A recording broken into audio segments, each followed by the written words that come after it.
முகமது நபி ஸல்லல்லாஹு அலைஹி வஸல்லம் அவர்களின் பாசறை உறவுகள் அனைவருக்கும் அஸ்ஸலாமு அலைக்கும் வரஹ்மத்துல்லாஹி தஆலா வபரகாத்துஹு.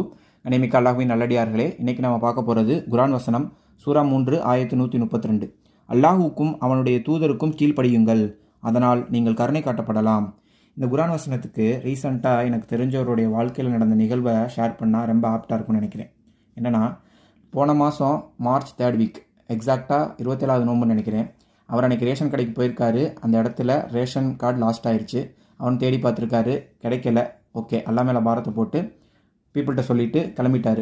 அவர் ஊருக்கு போயிட்டு வந்திருக்காரு, 2-3 வாரம் ஆயிடுச்சு, ஸ்டில் கிடைக்கல.